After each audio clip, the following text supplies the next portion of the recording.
All right, so ready to dive deep into some personal finance advice. Let's do it. We're talking all about Tiffany Alicia, the budgetnista today.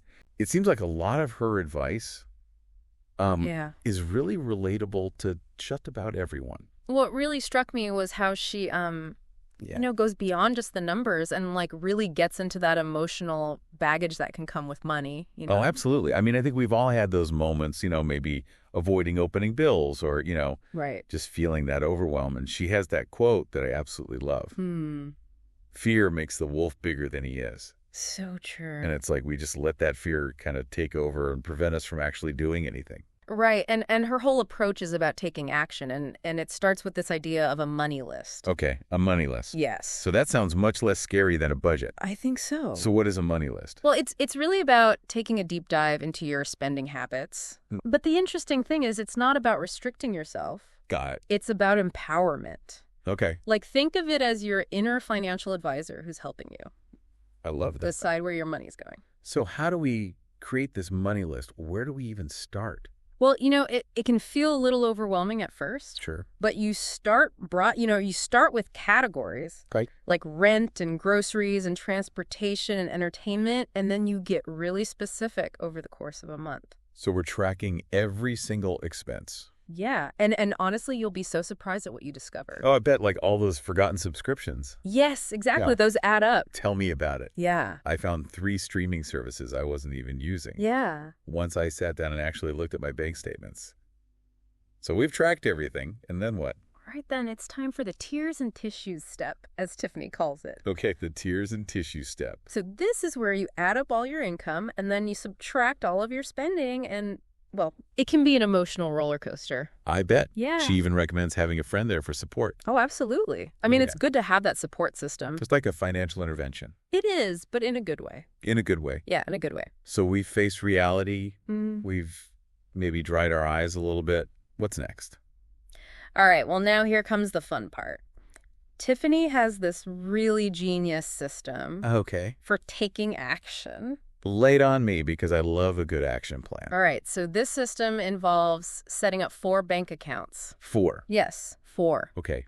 I'm already overwhelmed. I can barely manage the 2 that I have. I know, but just hear me out. Okay. So the first checking account is for daily spending. Okay. This is the one that's linked to your debit card. Got it. Then the second checking account is for bills only. Okay. And this one has no debit card access. So like a no-fun zone. Pretty much, yes. Okay. And this just takes away the temptation of like dipping into the bill money for an impulse buy.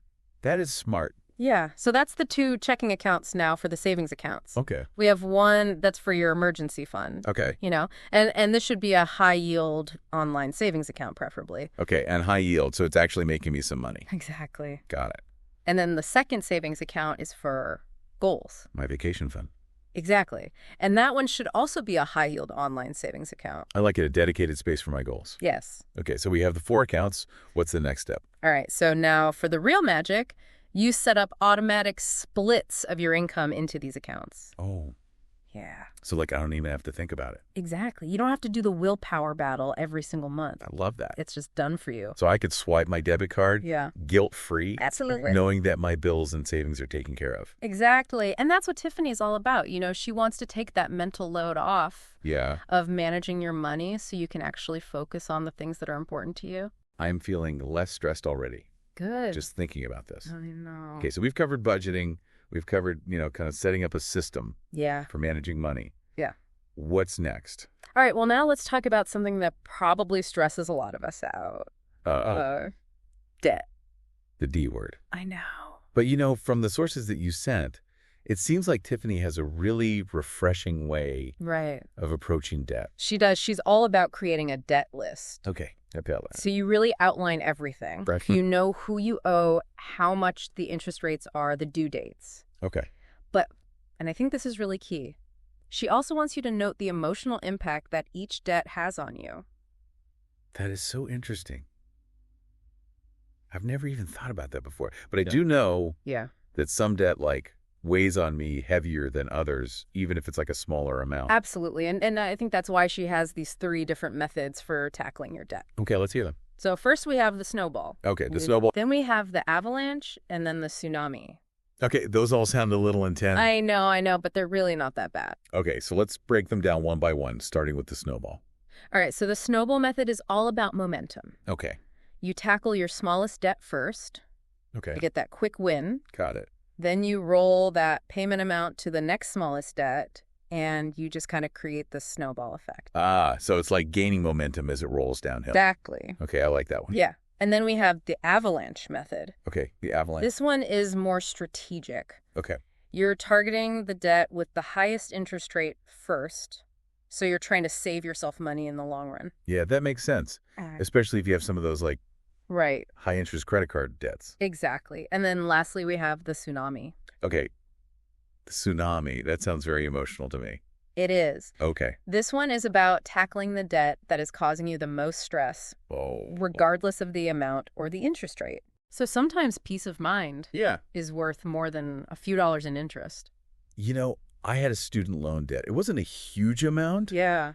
But it just like weighed on me constantly. Yeah. And paying that off, even though it wasn't the smartest move financially, Right. was like this huge weight. Yeah. Lifted off my shoulder. Absolutely. I love that. And you know what's so great about all of these methods is that in all of these, you're not magically finding more money. Right. You're simply being strategic about where the money you're already spending is going. I love that. Yeah. Okay, so we've talked about, budgeting. We've talked about tackling debt. Mm-hmm. What else does Tiffany have for us? All right. Well, now we're getting to the really fun part. Okay. She calls it dreamscaping. Dreamscaping. Yes. And it's all about designing your ideal life. So it's like a vision board meets a financial planner. I love that. I like that. Yeah, it really is about envisioning your life in detail. Yep. Like, where do you live? What do you do? How do you spend your time? It's not just about the money. It's about your whole life. So it's like creating a blueprint for your happiness. Yes. But with a financial plan. Absolutely. To back it up. Yeah. Okay, I am intrigued. So how do we do this dreamscaping thing? Well, Tiffany suggests that you find a guide. Okay, a guide. Someone who is already living a version of your dream life and learn from their journey. Oh, so like a mentor. Yeah, exactly, like a mentor. I like that. And once you've kind of learned from your guide, you create a plan. Okay. But you have to stay flexible. Got it. Because it's your unique path, and then you find a community to support you and hold you accountable. Oh, so like my friends and family? Yeah, friends, family, or even like an online group. Okay, so we're not just dreaming, we're taking action. Absolutely. But how does this tie back to our personal finances? Well, if you're constantly spending money on things that aren't aligned with your dream life, Okay. then you're essentially just funding a life that you don't even want. Oh, that's a good point. Yeah, so it's really about investing in your future self. I like that. Yeah. Aligning those actions with your goals. Right. And that brings us to another key piece of Tiffany's advice. Okay. The pay yourself first philosophy. I've heard that before, but I don't know if I fully understand it. So what it means is that before you spend any money, you prioritize your financial well-being Got it. by setting aside money for savings and investments. Okay, so it's like giving my future self a high five. Exactly. I like that. Yeah. So I've paid myself first, but now how do I decide what to spend on after that? All right. Well, Tiffany has this really great system for this. Okay. Before you buy anything, you have to ask yourself 4 questions. All right, I'm ready. Okay. So do I need it? Need it. Do I love it?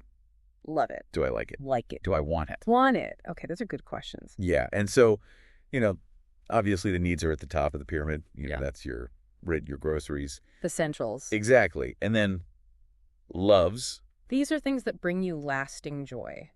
Okay. So think about something that will still bring you happiness a year from now. So like investing in a good mattress. Yes.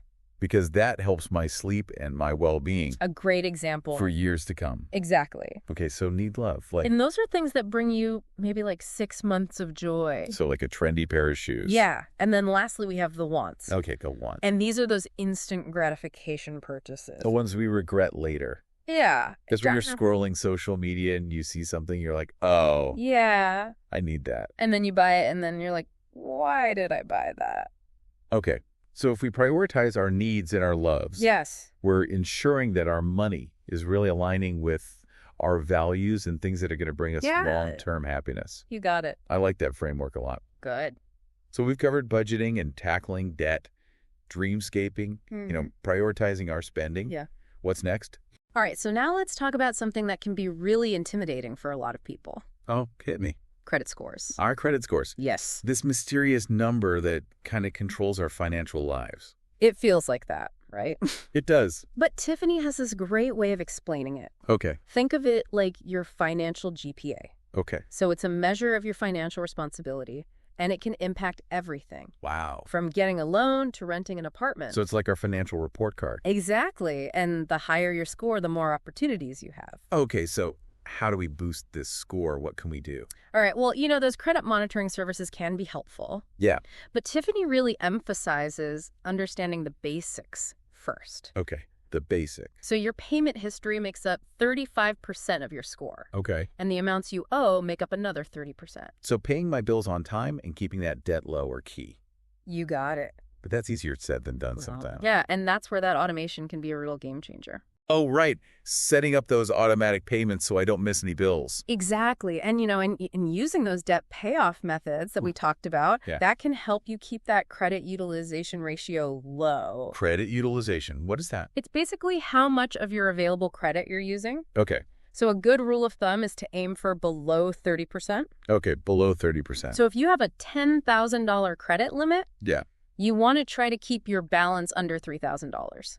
Okay, so it's not about how much debt I have. It's about how much of the available credit I'm using. Exactly. Okay. Now, another tip that Tiffany shares is that you should try to pay off one credit card in full every single month. Even if I have multiple cards? Yes. And this just shows responsible credit use. Got it. And it can really boost your score. Okay. And she even recommends putting a small recurring expense like your streaming service on that card and just paying it off in full every month. So it's like a little credit score hack. Yeah, exactly. Using my everyday habits to my advantage. Absolutely. And, and Tiffany is living proof that these strategies work. Yeah. How's She actually raised her own credit score from 530 to 750 in a year. Wow, that's a huge jump. Yeah. That's really impressive. It is. So it shows that, even if you've made some missteps in the past, it doesn't have to be a life sentence for your credit score. Exactly. Okay, I like that. So we have a good credit score. What's next? Well, Tiffany also says that a high credit score is just one piece of the puzzle. Okay. You also need to focus on increasing your income.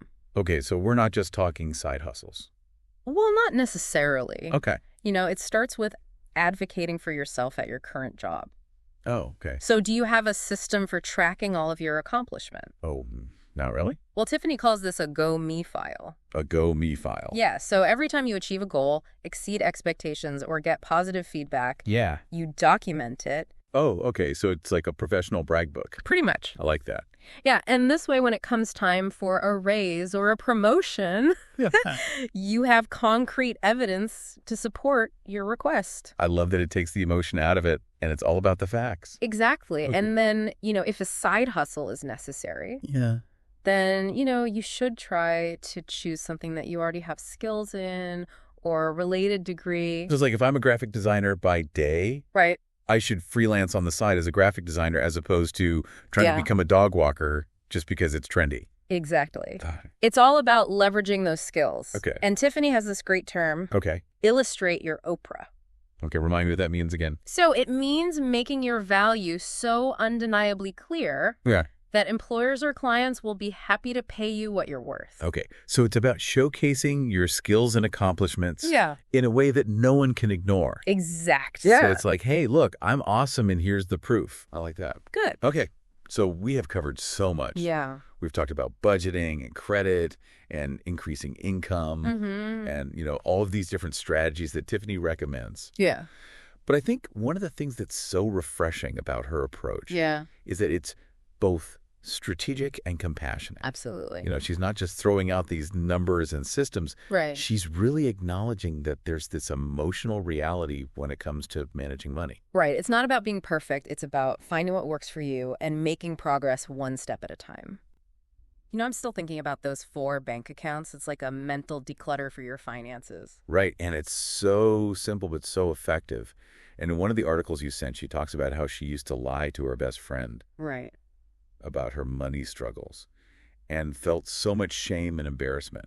Oh, yeah. It's so common, that feeling of needing to have it all together. Yeah. And Tiffany really emphasizes the importance of being able to open up and share those struggles with people that you trust. Right. It's like a burden shared is a burden halved. Absolutely. Sometimes just like voicing it takes away some of the power. Exactly. And it reminds us that we're not alone in this, you know? Yeah. And speaking of not being alone, remember that dreamscaping exercise? That's not just some fluffy daydreaming exercise. Right. It actually connects directly back to your budget. Okay. I need you to explain that connection because you know me. I do. I'm all about action. Yes, you are.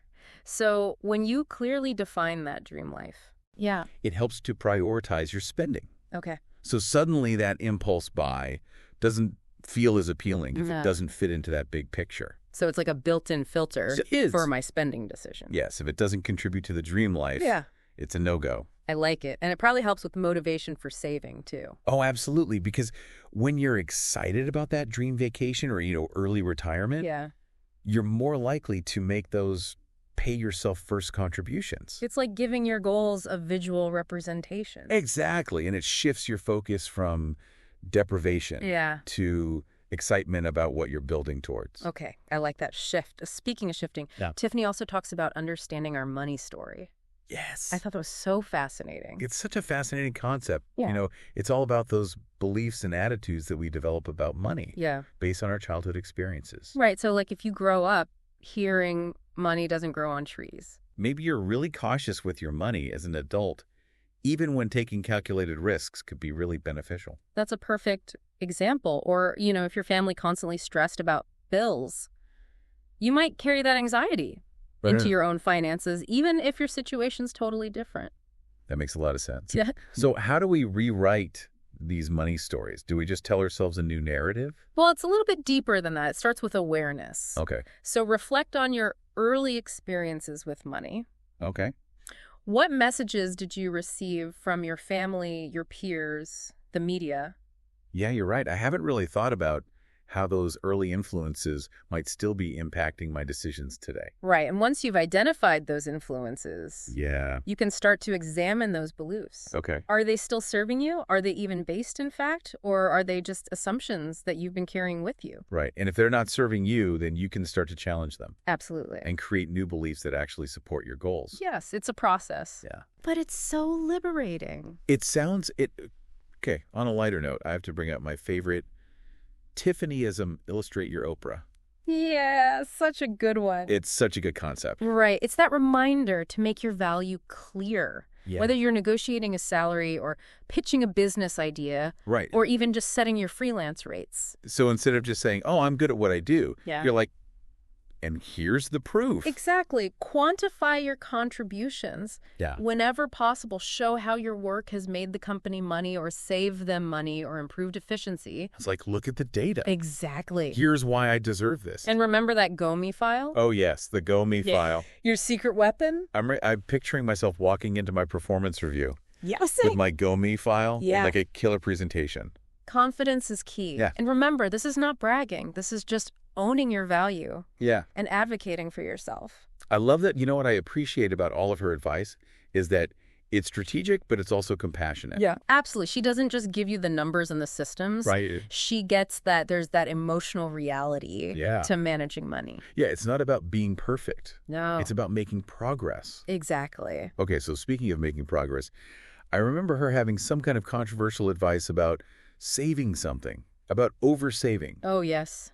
She says that having more than a year's worth of living expenses saved is actually counterproductive. Wait, really? But isn't saving a good thing? It is. Okay. But if you have too much money just sitting in a basic savings account, it's not working for you. Okay. It's losing value to inflation. Got it. And it's missing out on potential growth through investments. So it's about finding that sweet spot between having that safety net and putting my money to work. Exactly. She actually compares emergency savings to a car's seatbelt. Okay. It's essential for protection. Yes. But it's not a fashion statement. I love that analogy. And once you have that seatbelt in place, you can focus on investments that align with your goals and your risk tolerance. Safety first, then growth. Exactly. I like it. Now, something else that I remember her talking about that really resonated with me was finding joy in the process of managing money. It shouldn't feel like a punishment. Right, because if it does, no one's going to stick to it. Exactly. And Tiffany encourages us to make choices that align with our values. Yeah. And that actually bring us happiness. It's about that balance. Yes. Between being responsible, but also enjoying life. Exactly. And that's where the dreamscaping advice kind of comes full circle. Right. When you're really clear about that dream life, you're more likely to make financial decisions that support that vision and that bring you joy along the way. So it's like investing in experiences and memories. Yes. Instead of just buying things. Exactly. And, Tiffany's own story is a great example of this. In what way? So in one of the articles, she talks about the sudden passing of her husband and how that experience really shifted her perspective on everything. Yeah. I can only imagine that must have been so difficult. It was. And it really made her realize the importance of cherishing time with loved ones. Yeah. And pursuing her passions and living a life that's full of meaning and purpose. Yeah. It's a reminder that money is a tool. It's not the end goal. And it highlights the importance of having that strong financial foundation in place so that when life throws those curveballs, you're not also dealing with financial ruin. Exactly. It's about creating that sense of security and stability so you can focus on what matters. And I think that's something that everyone can relate to, that desire to protect themselves and their loved ones from hardship. It's a natural human desire. Yeah. And Tiffany's advice gives us the tools to do that. Now, I have to ask about something that really stood out to me in those sources you sent. Okay. Her experience with being scammed. Oh, yes. I mean, it just shows that, even savvy people can fall victim to these things. It's a cautionary tale for sure, and it shows how important it is to be vigilant. Yeah. Especially when it comes to investing. Always do your research. Seek advice from trusted professionals. Yeah. And be wary of anything that sounds too good to be true. And trust your gut. Yes. If something feels wrong, it probably is. Absolutely. Don't be afraid to ask questions and to push back. Yeah. And to walk away. It's about being informed and empowered. Exactly. Not just blindly following someone. Yeah. Now let's talk about debt. Okay. This is something that can carry a lot of emotional baggage. It really can. And Tiffany has some great advice for dealing with that mental and emotional toll that debt can take. Because it's not just about the numbers. No, it's not. It can impact our self-esteem, our relationships, our mental health. It really can. And Tiffany emphasizes acknowledging those emotions and finding healthy ways to cope. So instead of just focusing on paying it off as quickly as possible, we need to address the underlying shame or anxiety. Exactly. And she even suggests incorporating those emotional considerations into your debt repayment plan. Right, like her tsunami method. Yes. Choosing to tackle the debt that's causing you the most stress. Exactly. Even if it's not the biggest. Sometimes peace of mind is worth more than a few dollars saved in interest. I love how she takes this holistic approach, recognizing that our emotional well-being is just as important as the financial well-being. It's about finding a plan that works for you on all those levels. Absolutely. Yeah. Now, I want to bring up something that really resonated with me, this idea of enough. Yes. It's kind of counterintuitive in a world that's always telling us to want more, more, and more. It is, but she challenges that notion. Yeah. And encourages us to consider the possibility that we might already have enough. And she's speaking from experience. She is, after experiencing the loss of her husband, she realized that true wealth is about the richness of our relationships. Yeah. And the fulfillment that we find in our work. And the joy that we experience in our everyday lives. It's a good reminder that, happiness and fulfillment don't come from those material possessions. Right. Or having a ton of money. It comes from living a life that's aligned with your values. Yeah. That brings you a sense of purpose and meaning. And sometimes it takes a huge life event to wake us up to that. Absolutely. It's so easy to get caught up in that pursuit of more, more, more. Yeah. But her story reminds us to cherish what we have and to focus on what truly matters. Okay. How she talks about recognizing our own unique talents and abilities. Yes. And using those to create value in the world. Like illustrating your Oprah. Exactly. It's about owning your worth, showing your skills, Yeah. and asking for what you deserve. And finding creative ways to use those skills to generate income. Right. Whether it's through a side hustle or advocating for yourself at work. Absolutely. Taking ownership of your financial future. Now, I know a lot of people, myself included, can get really intimidated by the whole idea of investing. Oh, yeah. It can feel very overwhelming. It does. It feels like this big, complicated world. Right. That's only for the experts. But Tiffany really breaks it down. She does. She makes it feel accessible. Yeah, she encourages us to start early, even if it's with a small amount. Yeah, and to focus on building a diversified portfolio. Okay, diversified, what does that mean? So it means not putting all your eggs in one basket. Got it. Spreading your investments across different asset classes. So like stocks and bonds and real estate. Exactly. And you want to make sure that your portfolio aligns with your goals and your risk tolerance. Okay, so if I'm like really risk averse, yeah, I'm not going to be investing in like super volatile stocks. Right. You'd probably lean more towards bonds or real estate. Got it. Okay. And she emphasizes that it's a long-term game. It is. It's not about get-rich-quick schemes. Yeah. It's about patience and consistency. Okay. So no need to try to time the market. Exactly. Just make informed decisions. Based on my own individual needs. Yes. And remember, knowledge is power when it comes to investing. So do my research. Do your research, talk to trusted professionals. Don't be afraid to ask questions. Exactly. Become an empowered investor. Okay, now let's switch gears and talk about something that can also be a bit emotionally charged, credit. Yes, she challenges that idea that credit is always bad. Oh, that's interesting. Yeah, it's more about seeing it as a tool okay. that can be used to your advantage. So not avoiding credit altogether. No, it's about using it responsibly and strategically. Got it. So understanding how credit works. Yes, building a healthy credit history and leveraging credit to reach those financial goals. So like using a credit card to build my credit score. Right, as long as you're paying it off on time. Right, and not getting into debt. Exactly, and she gives some great tips, Yeah. Pay your bills on time. Yeah. Keep that credit utilization low. Monitor those credit reports. Be mindful of my spending habits. Absolutely. And just making sure that you're not taking on more debt than you can manage. Something that's really stood out to me throughout this whole deep dive. Yeah.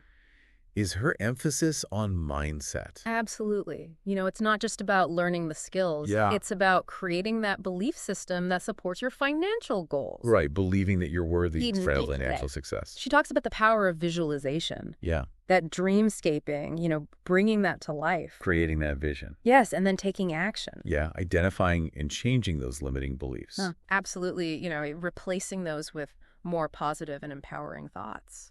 So shifting from a scarcity mindset to an abundance mindset. Exactly, believing that there's enough for everyone. Yeah. And that we're all deserving.